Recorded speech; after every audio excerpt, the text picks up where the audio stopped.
예, 안녕하세요. 저는 서울 아산병원 사회복지팀에 근무하는 가정의학과 전문의 전성훈이라고 합니다. 우리가 그 코로나 사태 때문에 얼굴 마주보지 못하고 이렇게 언택트로 강의를 하게 됐는데 빨리 코로나 사태가 지나가서 코로나가 완전히 없어져서 다시 만나서 강의할 수 있는 날이 빨리 왔으면 좋겠습니다. 오늘은 당뇨병의 관리에 대해서 말씀드리도록 하겠습니다. 당뇨병의 예방이 아니고 왜 당뇨병의 관리냐 하면 사실 당뇨병이 100% 완치되거나 완벽하게 안 걸리게 할 수 있는 방법이 사실은 없어요. 그래서 당뇨병의 관리로 제목을 붙인 거고요. 당뇨병의 원인이 뭐냐면 인슐린이 분비가 줄어들거나 인슐린의 저항성이 증가하는 거예요. 그리고 인슐린이 우리 몸속에 어떤 역할을 하기 때문에 당뇨병의 원인이 되느냐. 쉽게 말씀드리면 인슐린은 우리 몸속에서 혈관에서 혈당을 떨어뜨리는 작용을 해요. 그러면 혈당이라고 하는 것이, 당이라고 하는 것이 우리 몸속에서 어떤 역할을 하냐면 에너지 역할을 하기 때문에 당은 낮아도 안 되고 높아도 안 되는 어려움이 있어요. 혈당이 너무 낮으면 저혈당 때문에 문제가 생기거나 아무 힘도 없는 그런 일이 생기니까 인슐린이 없으면 안 돼요. 그래서 적정한 양이 있어야 되는데 인슐린이라고 하는 건 우리 췌장 속에서 분비되는 호르몬인데 인슐린이 분비되면 우리 몸속에서 우리가 식사를 했을 때 혈당이 올라가고 혈당을 떨어뜨려서 우리 몸속에서 이용할 수 있도록 해주거든요. 근데 인슐린이 없으면 우리 몸속에서 우리 세포에서 혈당을 이용하지 못하니까 피곤하고 힘들고 이런 일이 생길 수 있고요. 그 다음에 인슐린의 저항성이 증가한다고 하는 건 뭐냐면 인슐린이 있어야만 이런 일을 할 수 있는데 우리가 인슐린이 저항성이 있어서 인슐린이 충분히 있음에도 불구하고 혈당이 떨어지지 않고 이런 일이 생기면 우리 몸속에서는 인슐린이 부족한 걸로 인식하거든요. 그래서 인슐린을 점점 많이 췌장에서 나오게 만들어요. 그래서 인슐린이 점점 올라가는 걸로 인해서 저항성을 진단할 수도 있어요. 그래서 이 두 가지 이유가 중요한 거고 이 두 가지가 어떤 원인이냐에 의해서 약물 치료를 결정하고 그다음에 어떤 약을 쓸 거나 결정하고 그렇게 됩니다. 그다음에 이제 두 가지가 그렇고 그런 것들이 많이 오는 게 체중이 많이 나가는 사람, 활동량이 부족해진 사람, 그다음에 약물이라고 하는 것들이 당뇨병을 일으키는 게 그게 대표적인 게 스테로이드라고 하는 겁니다. 스테로이드는 실제로는 위험하다고 알려져 있지만 꼭 필요한 데가 많이 있거든요. 그래서 류마티스 관절염이나 아니면 여러 가지 통증 아니면 이식에서 많이 쓰고 있기 때문에 필요해서 스테로이드가 꼭 필요한 약물로 많이 쓰이고 있어서 그것 때문에 당뇨병이 생길 수 있습니다. 유전이라고 하는 건 여러분들 당뇨병을 두 가지로 구별하는데 1형 당뇨병하고 2형 당뇨병으로 구별하는데 1형 당뇨병은 어린들한테 많이 생기는 인슐린이 완전히 나오지 않아서 치료가 인슐린 주사고요. 2형 당뇨병은 주로 어른들한테 많이 이렇게 생기는 거고 저기 보여있는 두 가지 분비의 감소나 저항성 증가 때문에 생기는 건데 생각하기는 어린이들한테 생기는 것들이 유전 때문에 될 걸로 생각하지만 실제로는 어른들한테 생기는 2형 당뇨병이라고 하는 게 그게 유전된다고 알려져 있습니다. 그래서 당뇨병 가족력이 있으면 나한테 당뇨병이 생길 위험이 아주 높아진다는 걸 아셔야 되겠습니다. 그 다음에 말씀드리려고 하는 건 당뇨병의 증상에 대해서 말씀드리려고 하는 건데 당뇨병의 증상은 혈당이 분비되지 않고 우리 몸속에서 하용하지 못하니까 소변으로 혈당이 많이 빠져나가거든요. 혈당이 빠져나가면서 소변량이 많아지고요. 소변에서 수분을 많이 빠져나가고 나가면 그것 때문에 탈수가 생기고 그 다음에 우리 몸속에 있는 혈당이 우리 세포에서 사용하지 못하니까 피로하고 무력감 이런 것들이 생겨요. 그래서 제일 처음에 많이 호소하시는 게 탈수 갈증이라고 하는 건 입이 말라 이런 것들을 많이 흠소하고 당뇨가 조절이 안 되려면 너무 힘들어하고 피곤해하고 이런 것들이 있고요. 그 다음에 당뇨가 세포에서 사용한 게 아니라 소변으로 다 빠져나가 버렸기 때문에 배가 고프고 음식을 많이 먹게 돼요. 그 다음에 소변량이 많아지고 그래서 당뇨 조절이 잘 안 되는 사람들은 내가 이렇게 소변을 자주 보지 하는 의심하는 그런 게 있을 때 당뇨 조절이 안 되는 걸 의심할 수 있고요. 위에 것들은 당뇨 그 자체의 증상이고 시력 이상, 손발 저림 이런 것들은 당뇨 때문에 부작용이 생겼을 때 눈에 증상이 있는 상태에서 발견되기도 하고 손발이 저린 것들이 당뇨병 발견됐을 때 저런 증상으로 발견되기도 합니다. 증상이 없으면 뭐냐면 현재 당뇨병이 여러 경우에 발견할 수 있는데 건강진단에서 혈당이 높아서 검사해 보니까 엄청 높은 당뇨병이다 이렇게 했을 때는 본인은 인지하지 못하는 그런 경우가 많이 있습니다. 그 다음에 과거에는 체중이 많이 빠지는 것들이 당뇨병의 증상으로 나타나기도 했었는데 지금은 많이 보지는 못합니다. 그다음에 당뇨병의 진단은 세 가지 방법이 있어요. 모두 피검사인데 피검사를 언제 하냐에 따라 다른 건데 공복혈당, 그다음에 식사하고 2시간 있다 하는 검사, 당화혈색소 검사가 있어요. 정상은 공복혈당은 99, 당뇨병은 126 이상 있어요. 그다음에 당화혈색소라고 하는 건 5.6% 이하가 그 정상이고 당뇨병이라고 하는 건 6.5% 이상가 정상이에요. 그래서 세 개가 다 맞아 떨어지면 그냥 쉽게 진단할 수 있는데 어떤 혈당은 공복혈당은 굉장히 높은데 그 당화혈색소는 정상이라든지 뭐 2시간 혈당은 아주 낮은데 당화혈색소는 높다든지 이렇게 세 가지가 다 맞지 않으면 그 정밀 검사라고 해서 그 당을 먹고 그 3시 30분마다 이렇게 하는 검사를 하기도 하고요. 다 맞지 않으면 어쨌든 이 세 가지 검사를 해보면 그 당뇨인지 아닌지 대개는 정확하게 알 수 있습니다. 지금 말씀드린 당화혈색소에 대해서 다시 한번 설명하려고 하는데요. 당화혈색소라고 하는 건 영어로 저 헤모글로빈 A1C라고 읽는데 그 헤모글로빈에 당이 붙은 거의 비율이 얼마나 되는지 알 수 있는 겁니다. 이거는 2~3개월간의 혈당 수치를 반영하는 거고 장기적인 관리의 목표가 되고요. 빈혈이 있는 경우에 낮게 나타나고요. 비교해서 말씀드리는 건 뭐냐면 30 플러스 당화혈색소가 체온과 비슷하고 비교해서 말씀드리는데 정상 범위가 6.5%라고 했으니까 36.5도 체중은 그 체온은 문제가 없어요. 9% 이상 되면 우리 아이 체온이 지금 39도가 됐을 때 얼마나 여기 뭐 힘들겠고 그다음에 얼마나 때리기 위해 또 노력하겠습니까? 그 정도로 위험하다고 말씀드릴 수 있을 것 같고요. 그다음에 당화혈색소가 아주 좋은 이유가 뭐냐면 식사하고 관련이 없어서 그래요. 가령 내일 제가 그 혈당 검사가 있고 당뇨 환자가 우리 병원에 왔을 때 혈당이 공복시 혈당이 뭐 120, 130 크게 문제되지 않은 정도인데 당화혈색소가 뭐 9%, 10% 나왔다 그러면 이분은 당뇨 조절이 안 된 걸로 보는 건지 혈당 수치가 좀 낮다고 해서 괜찮은 걸로 보지 않아요. 이분은 그 하루나 이틀 열심히 노력하고 식사도 안 하고 그렇게 해서 혈당이 낮아진 걸로 보는 거지 당화혈색소가 정상이 아니라면 정상으로 보지 않아요. 그러면 그 내가 당화혈색소가 6.5%인데 혈당이 뭐 그 식전 혈당이 200, 뭐 150, 160 이렇게 됐다. 그럴 때는 당화혈색소가 정상이니까 잘 노력하셨겠지만 어저께 검사하시기 전에 뭐 그 금식을 다 못 하셨다거나 이렇게 반영할 수 있기 때문에 당화혈색소를 정상으로 유지하는 게 당뇨의 관리 목표입니다. 근데 이게 경험해 보신 분들은 알겠지만 당화혈색소 1% 떨어지는 게 굉장히 어려워요. 떨어뜨리는 게. 그래서 장기적으로 그 운동도 열심히 해야 되고 식사도 잘 해야 되고 약도 잘 먹어야 되고 이런 어려움이 있습니다. 그다음에 당뇨 전 단계 아까 말씀드렸던 그 정상하고 당뇨병하고 중간 단계 저거로 말씀드리면 식전 혈당으로 말씀드리면 100하고 125 사이를 말씀드리면 그다음에 가족력이 있는 경우에 실제로 당뇨는 아닌지 한번 검사해 볼 필요가 있어요. 왜냐하면 당뇨가 가족력이 있는 경우에는 그 당뇨로 넘어갈 관계가 많이 있기 때문에 그렇고요. 그다음에 일시적인 경우도 많이 있습니다. 뭐 전날 식사를 너무 많이 했다거나 스트레스 상황에서 혈당이 올라갈 수 있는데 스트레스가 되면 스트레스 호르몬이라고 하는 거 우리 몸속에 분비되는데 스트레스 호르몬들은 다 혈당을 올리는 쪽으로 작용하기 때문에 일시적인 경우도 많이 있습니다. 근데 비만이 있는 경우는 무엇보다도 체중을 줄이라고 권유하는 거고요. 그래서 당뇨병이 아닌 걸로 판단되고 특별한 가족력이 없다면 그다음에 당화혈색소가 특히 정상이라고 한다 그러면 체중 줄이고 그다음에 소식 위주로 식이요법하고 꾸준한 유산소 운동한 다음에 1년 있다 다시 보자고 합니다. 그래서 가족력이 있거나 당화혈색소가 올라간다 그러면 당뇨일지도 모르니까 정밀 검사를 하거나 이렇게 나가겠네요.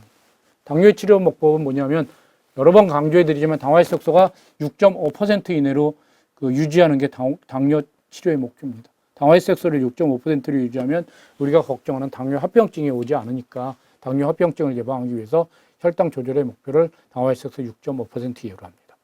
그러면 좀 더 철저하게 치료해야 되는 경우가 있는데 수술 전후 임신 급성질환이 있는 경우에 좀 더 엄격한 혈당 조절이 필요한데 이런 경우에 혈당이 많이 올라가세요.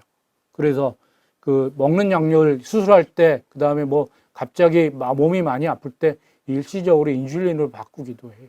그래서 이런 우리 몸속에 큰 스트레스가 왔을 때 혈당이 아주 많이 올라가기 때문에 이런 경우에 좀 더 엄격한 혈당 조절이 필요하고요.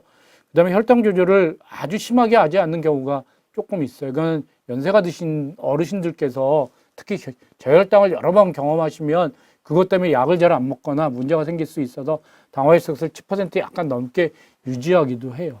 그래서 혈당 조절의 목표를 약간 완화시키는 경우에는 지금 연세가 드신 어르신께서 당뇨병이 합병증이 진행됐거나 그다음에 혈당이 저혈당을 많이 경험했거나 그다음에 당뇨병이 아주 오랫동안 가지고 계신 경우에는 본인이 잘 알기도 하지만 조금 저혈당의 위험성 때문에 천천히 조금 약하게 조절하기도 합니다.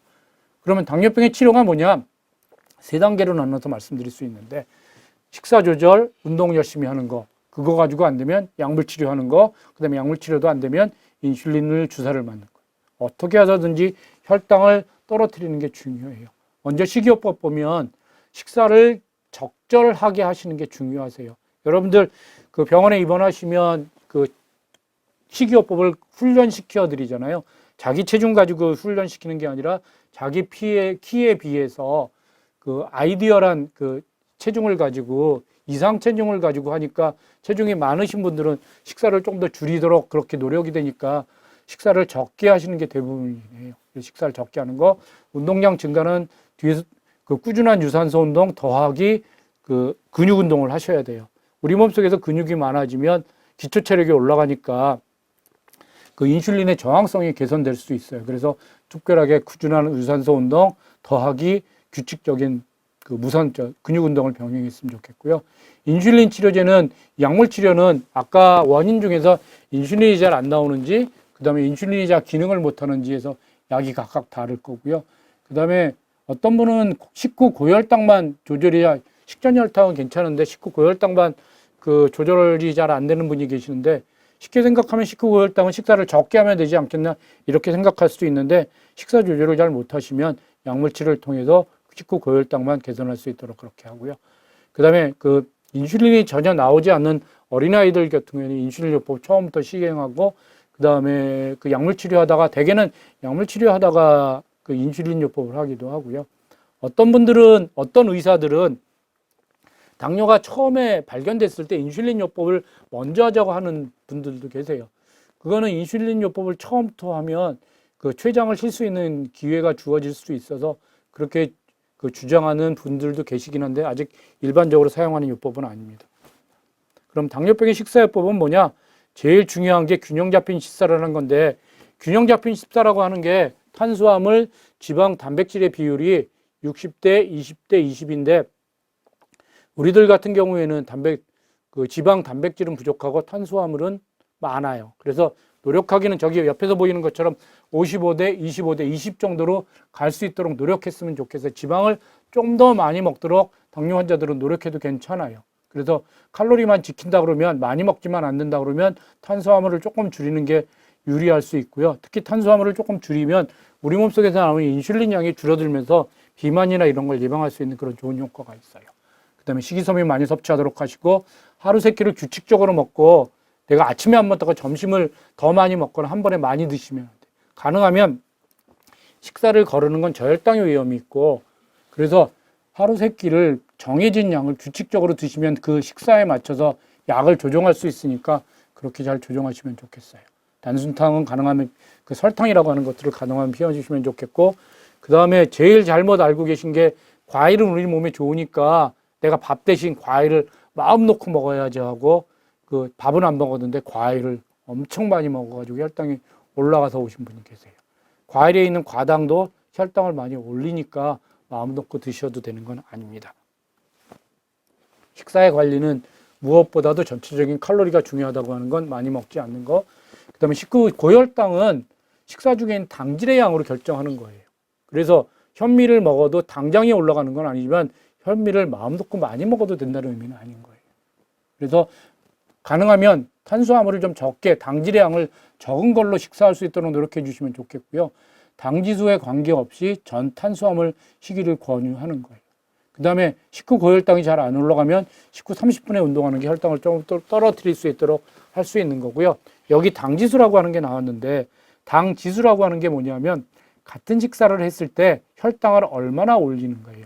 현미를 좋다고 말씀드리는 이유는 그러니까 하얀 밥보다는 현미를 먹었을 때 혈당이 천천히 올라가는 거예요. 혈당이 안 올라가는 건 아닌데 어쨌든 그 혈당을 가장 많이 높이는 건 설탕, 그다음에 흰쌀밥, 밀가루로 만든 것들인데 그건 먹자마자 혈당이 굉장히 많이 올라가기 때문에 거기에 따라서 그 인슐린이 금방 많이 나오게 돼요. 그것들이 인슐린이 우리 몸속에서 많이 나오면 저혈당을 유발하기도 하지만 비만으로 넘어갈 수도 있어서 그래서 위험할 수도 있어서 인슐린이 우리 몸속에 나오지 않도록 현미 같은 거를 많이 먹지 않도록 그렇게 노력해 주시면 좋겠어요. 두 개 중에서 어느 게 더 좋은 식단이라고 생각하세요? 흔히들 빨간 쪽에 있는 식사를 우리 몸속에 좋은 식단이라고 생각하세요. 그 이유는 기름기가 하나도 없고 그 다음에 왼쪽에 있는 거는 칼치가 기름이 많을 것 같으니까 흔히 건강식단이라고 생각하는 게 빨간 게 있는 거예요. 근데 보면 뭐라고 써 있죠? 불균형적인 식단이에요.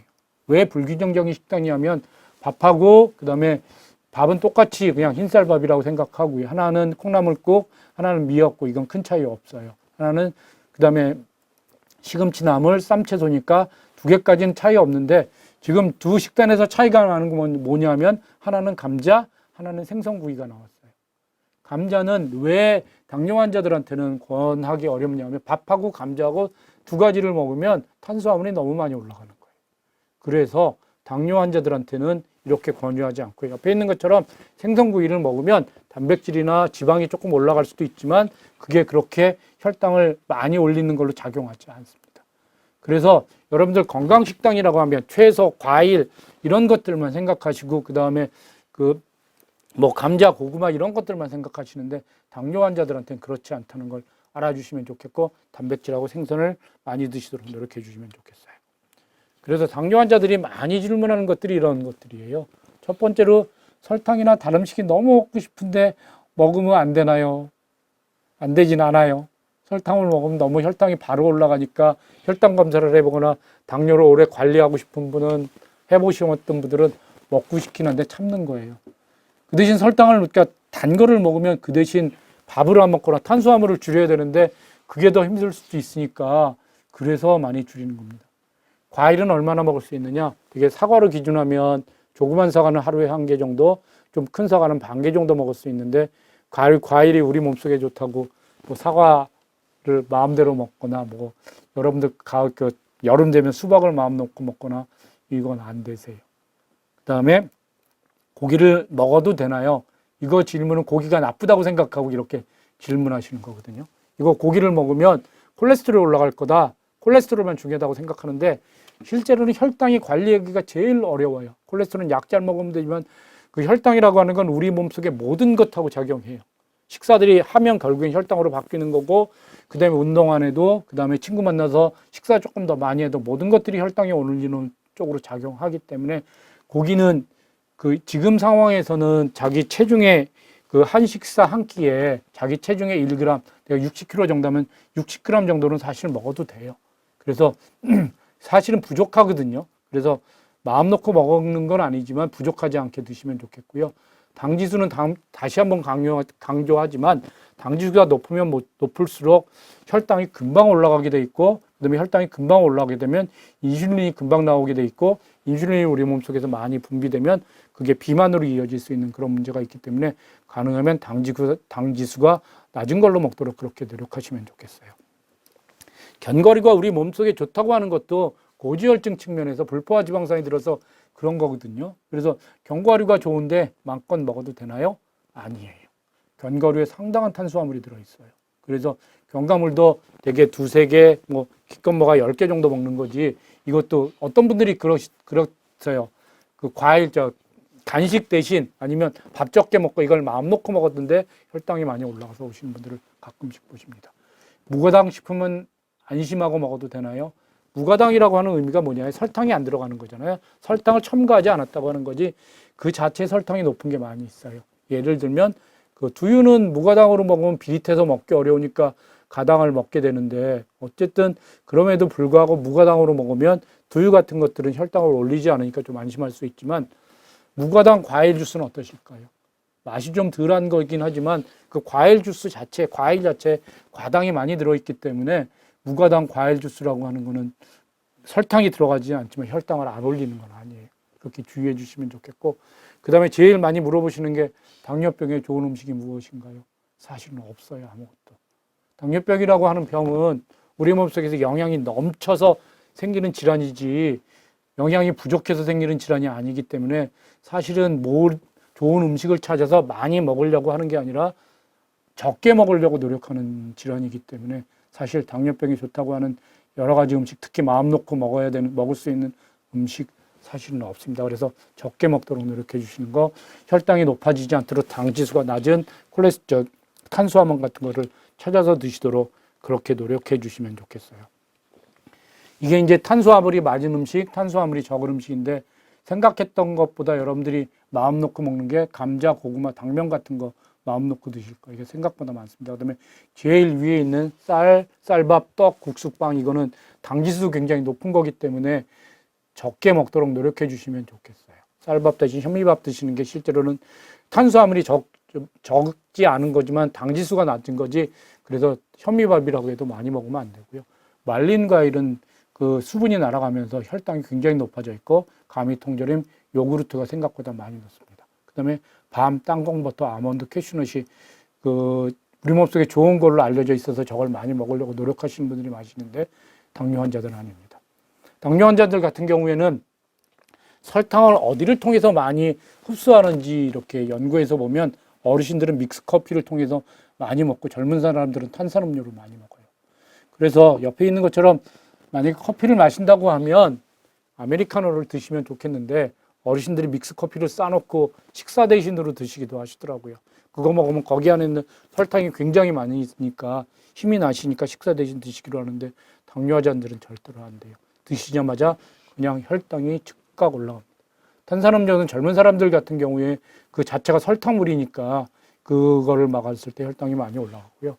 그래서 이 음식 대신 먹었으면 좋겠는 것들이 탄수화물이 적은 음식이에요. 실은 육류, 어류, 조개류 비싸서 그렇긴 한데 저런 것들이 탄수화물이나 약간 그 고지혈증 유발할 수 있긴 하지만 그렇게 문제되지 않고요. 치즈, 생크림, 버터, 달걀. 달걀도 우리 몸속에 굉장히 좋은 단백질입니다. 그래서 하루에 한두 개씩 드시는 건 문제되지 않습니다.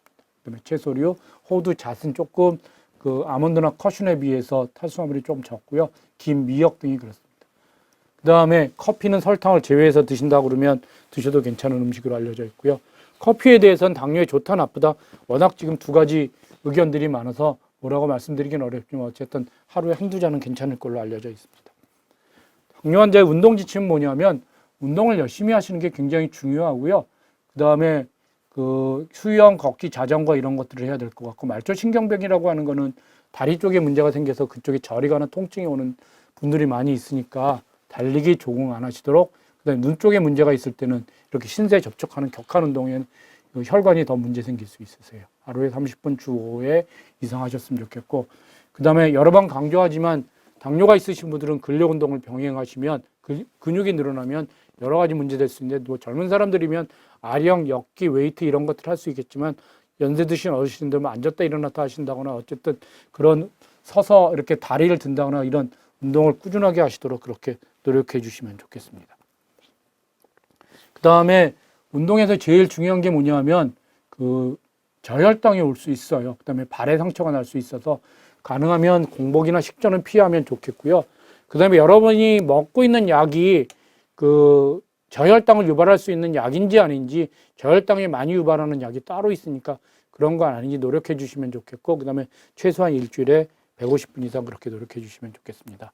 그래서 좀 더 강조하고 싶은 게 뭐냐면 저혈당이 인슐린이나 혈당 강화제라고 하는 것들을 사용했을 때 많이 아마릴이라고 하는 약을 쓸 때 많이 사용을 될 수 있으니까 저혈당이 올지 모르니까 운동할 때 주머니 속에 설탕 한두 개 있으면 좋겠고 운동하는 날 인슐린 복부에 주사하기 그다음에 공복 시에는 운동하지 말았으면 좋겠고요. 그다음에 중요한 게 탈수가 굉장히 중요하거든요. 그다음에 혈당이 올라오고 심장 기능이 저하될 수 있으니까 미리 물 먹고 시작하고 10분이나 15분마다 목마르지 않아도 계속 물을 먹으면서 운동하시도록 그렇게 해주시면 좋겠고요. 그 다음에 말초신경병이나 이런 경우에 잘 맞는 신발, 운동 전후에 상처에 문제가 없는지 확인해 주시면 좋겠어요. 그 다음에 운동보호 검사가 필요한 사람들도 있거든요. 35세 있거나 당뇨가 굉장히 오래됐거나 이런 경우에 혈관이 막혔을 수 있으니까 관상동맥에 문제가 없는지 이런 것들을 한 번쯤은 검사해 보시도록 그렇게 하고 말초증형이나 안저질환 쪽에서는 눈에 문제가 될 수 있으니까 심한 운동은 안 하시도록 그렇게 하시면 좋겠습니다. 그 다음에 신장이 나빠졌거나 이랬을 때는 심한 운동은 하지 않으시도록 그렇게 노력하시면 좋겠고요. 아주 심한 경우에 이제 자율신경병증이라는 합병증이 올 수 있는데 안정된 상태에서 맥박이 빨리 뛰거나 혈압이 뜨거나 떨어지거나 그랬을 때는 춥고 덥고 이런 것들을 관리가 잘 안 되니까 너무 춥거나 더운 환경에서는 운동하지 않도록, 그 다음에 탈수가 문제되실 수 있다는 것을 알아주시면 좋겠습니다. 그 다음에 이제 약물을 해서 설명해 드리면, 인슐린이 부족하면 약물 치료를 인슐린이 많이 나오게 하면 돼요. 근데 우리 몸속에 인슐린은 그게 그 일정 부분 정해져 있는 것 같으니까 그런 것들이 그 치료가 잘 안 되거나 그럴 수 있고요. 그다음에 저항성 식후 고혈당에 문제가 있을 수도 있으세요. 그래서 약물료품은 그냥 약 이름을 몇 가지 써놨는데, 여러분들 아마릴이라고 하는 약이 현재로서는 제일 많이 쓰는데, 아마릴이라고 하는 건 우리 몸속에서 췌장에 작용해서 인슐린을 좀 더 많이 분비되도록 그렇게 하는 약이거든요. 그래서 그게 저혈당이 많이 올 수 있어서 그런 약을 드시는 분들은 그 운동하시는데 제일 조심해 주시면 좋겠어요. 그래서 미리 말씀드리고, 그다음에 인슐린 저항 개선제의 대표적인 게 멜포르민이라고 하는 건데, 이것들은 그 간이나 아니면 근육에 작용해서 그 혈당이 좀 더 많이 떨어지도록 그렇게 작용하는 거고요. 그다음에 이제 장에서 그 포도당 흡수가 안 되도록 해서 그런 것들이 그 식후 고혈당을 개선하는 것들이 작용하고요. 인크레아틴을 분비시킨다거나 소변으로 배출시킨다는 그런 약이 최근에 개발돼 가지고요, 많이 곽광받고 있고요. 특히 소변으로 당 배출을 증가시키는 자디안 같은 약들은 현재 그 당뇨뿐만 아니라 심장병, 신장병에도 좋은 효과가 있는 걸로 알려져 있어서 약물을 굉장히 많이 젊은 새로 생기는 당뇨병 환자들한테 많이 사용하고 있습니다. 위에 지금 말씀드렸던 인슐린 분비 촉진 약물은 그 저혈당을 유발할 수 있으니까 잘 알았으면 좋겠고, 밑에 것들을 인크레아틴이나 저항 개선제 이런 것들을 많이 의사들이 선호하는 이유는 아주 심하지 않으면 저혈당이 많이 오지 않아서 그런 약물을 조금 더 선호하는 경향이 있습니다. 인슐린의 주사가 필요한 경우에는 약물로 조절이 잘 안 되거나, 그 다음에 꼭 필요한 경우에는 주사를 하기도 해요. 그래서 강조드리고 싶은 건 뭐냐면, 약물 조절이 잘 안 되거나 이랬을 때 인슐린 주사를 맞자 그러면 인슐린을 넘어가셔서라도 그 혈당 조절을 잘 하셔야만 합병증을 줄일 수 있는 걸로 알려져 있습니다. 저혈당은 실제로는 그 인슐린을 많이 투여하거나, 그 다음에 약물 투여에 식사를 안 하거나, 그 다음에 공복 시에 과도한 운동했을 때 그런 일이 생기실 수 있고요. 그 다음에 술을 많이 마셨을 경우에 또 당뇨가 저혈당이 생길 수 있는데, 간에서 혈당을 만들지 못하기 때문에 그런 일이 생길 수 있으세요. 술 취한 환자, 당뇨 환자가 술 취해서 오면 저혈당인지 술 때문에 그랬는지 모르는 경우가 많이 있어서 저혈당을 놓치면 큰일 나는 일이 생기기도 합니다. 저혈당 증상은 여러 가지 생길 수 있는데, 식은땀 나고 불안하고 손 떨리고 어지럽고 심하면 의식을 잃을 수도 있으세요. 그래서 저런 증상이 생긴다고 생각하면 무조건 초콜릿이나 사탕을 하나 드세요. 왜냐하면 저혈당은 제일 심한 경우에 의식을 잃을 수도 있지만, 고혈당이라고 하는 건 대부분에는 약간 혈당이 높아지는 거지 그 자체가 크게 위험하게 되는 경우는 없으니까, 저혈당 증상이 생긴다고 의심된다고 생각하면 꼭 사탕 같은 걸 가지고 계셨다 드시면 좋겠어요. 동영상을 하나 보겠습니다. 우리 내분비내과 선생님들이 관리하실 때 어떻게 하시는지 당뇨병에 대해서 도움 말씀을 주실 거니까요. 자, 그 동영상을 하나 보시도록 그렇게 하겠습니다.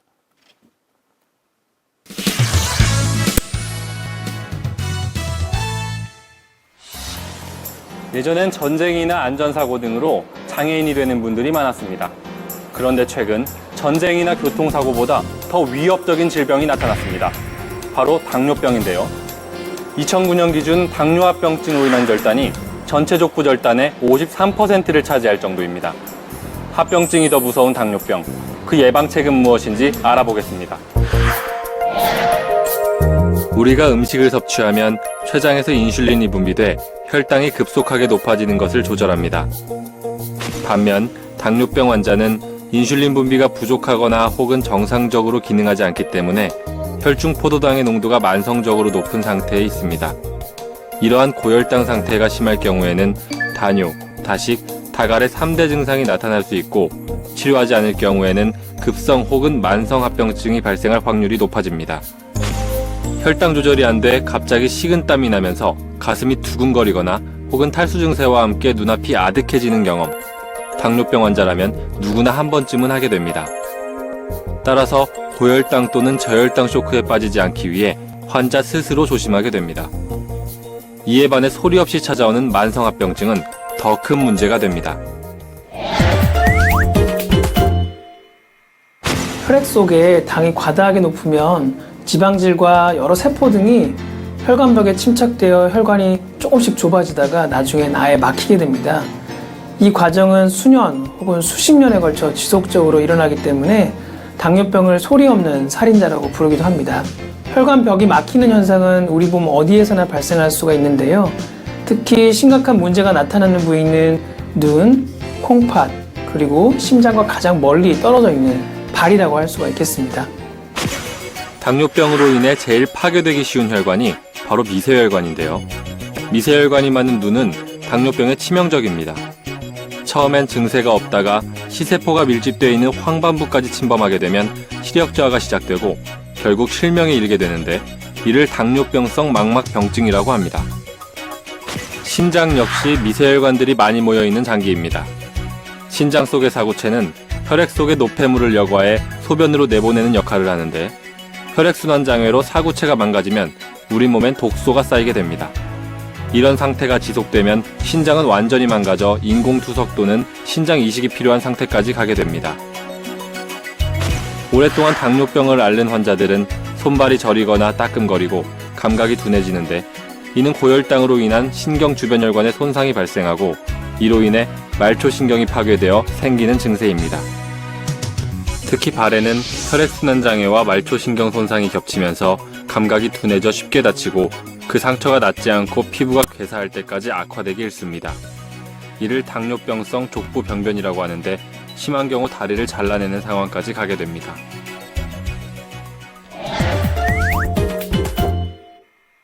당뇨합병증의 특징은 초반에는 별다른 증세가 없다가 심각한 상황이 돼서야 증세가 나타난다는 공통점이 있습니다. 당뇨합병증이 무서운 이유가 바로 여기에 있는데요.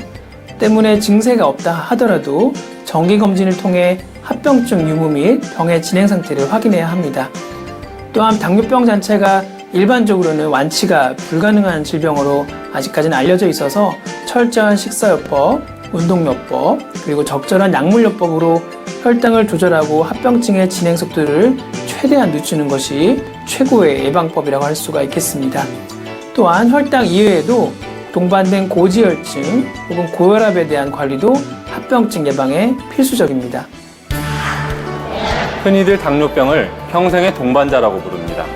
이 말엔 평생을 같이 가야 할 병이라는 뜻도 있지만 운동과 식사요법, 그리고 적절한 약물요법을 동반자로 삼는다면 건강한 사람보다 더 건강한 삶을 살 수 있다는 의미도 담겨 있습니다. 당뇨병을 인생의 동반자로 삼는 마음가짐이라면 당뇨합병증 역시 충분히 이겨낼 수 있지 않을까요? 지금까지 건강플러스였습니다. 당뇨합병증을 두 가지로 구별해 볼 수 있는데요. 큰 혈관이 막히는 것과 작은 혈관이 막히는 건데, 큰 혈관이 막히는 건 동맥경화인데 혈당 관리만 가지고는 잘 안 되거든요. 그래서 고혈압, 고지혈증, 당뇨병을 같이 관리하는 게 필수입니다. 특히 당뇨가 가신 분들이 저런 분이 많이 생기니까 당뇨 철저하게 관리하시는 것이 제일 중요하고요. 그 다음에 작은 혈관합병증은 혈당 자체에 문제가 생기는 경우가 많은데 망막, 신장, 신경합병증이 생기는데 이건 혈당 관리를 철저하게 하시는 게 무엇보다도 중요합니다. 그래서 이제 당뇨발 위험군이 제일 많이 말씀드리고 싶은데 당뇨에서 발톱 깎다가 상처가 났는데 그게 낫지 않아서 여러 가지로 문제가 생기는 경우를 볼 수 있는데 오래된 경우 담배 피는 경우에 많이 생길 수 있으니까 관리를 잘 하시도록 그렇게 노력해 주시면 좋겠습니다.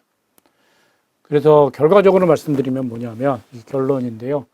당뇨병에 관련한 식사, 운동, 스트레스, 그 다음에 수면의 질을 높이는 것 이렇게 노력해서 말씀드렸을 거예요. 약은 처방하는 거니까 잘 드시면 좋겠고요. 식사는 적은 양이라도 규칙적으로 섭취하시고 그 다음에 같은 칼로리에다도 당지수가 낮은 걸로 그 다음에 양이 많다도록 노력해 주시면 좋겠고 운동 열심히 해서 규칙적으로 근육 운동을 병행하면 좋겠습니다. 스트레스를 관리했으면 좋겠는데 스트레스 호르몬이 우리 몸속에 스트레스를 받으면 스트레스가 그 호르몬이 분비돼서 혈당이 올라가도록 작용하는 거기 때문에 관리 잘 해주시면 좋겠고 그 다음에 수면의 질을 높이죠. 11시부터 3시에 잠을 잘 주무시면서 하면 그때 분비되는 호르몬이 우리 몸속에서 혈당을 떨어지도록 그렇게 작용하기 때문에 그렇습니다. 그래서 약 잘 드시고 운동 열심히 하시고 이렇게 잘 노력해 주시면 좋겠습니다. 당뇨병은 사실 쫓아보낼 수 없으니까 우리가 당뇨병 아까 말씀드린 것처럼 평생 같이 가야 합니다. 그래서 잘 관리해서 합병증이 생기지 않도록 잘 관리해 주시면 좋겠습니다.